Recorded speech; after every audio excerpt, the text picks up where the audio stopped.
Hello mga kasinsin, magandang gabi sa inyong lahat at bago tayo mag-umpisa ay maraming salamat sa lahat ng nagsusuporta, nag-subscribe sa ating YouTube channel at saka sa mga magsasubscribe pa. Thank you so much at saka hindi pa nakapag-subscribe, don't forget to subscribe, likes and comment sa ating YouTube channel. Maraming salamat sa inyo. Guys, is a quick information lang sa kumbaga sa ito ay napaka-importanting informasyon para sa mga migrant domestic worker na nagtatrabaho dito sa Singapore. Please basahin nyo ito, ipipin ko dito.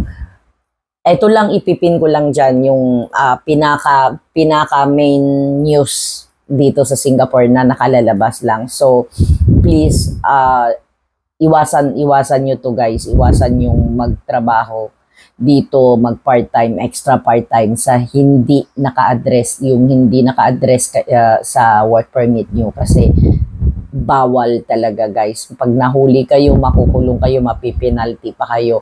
Hindi worth it ang bayad ng part-time ninyo sakaling mahuli kayo. So yun lang, kahit sino naman, syempre ako, alam ko din naman, sino ba naman hindi ayaw ng malaking income, di ba, para sa ating pamilya sa Pilipinas. Pero guys,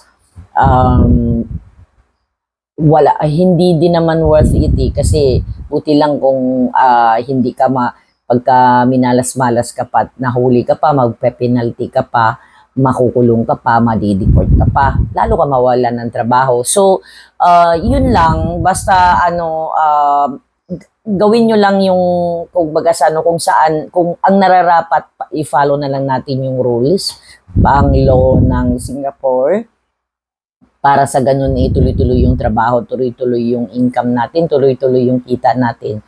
So, yun lang guys. Thank you so much at God bless. Don't forget to subscribe, like, and comment sa ating YouTube channel. Maraming salamat. Bye! Thank you for watching. Bye!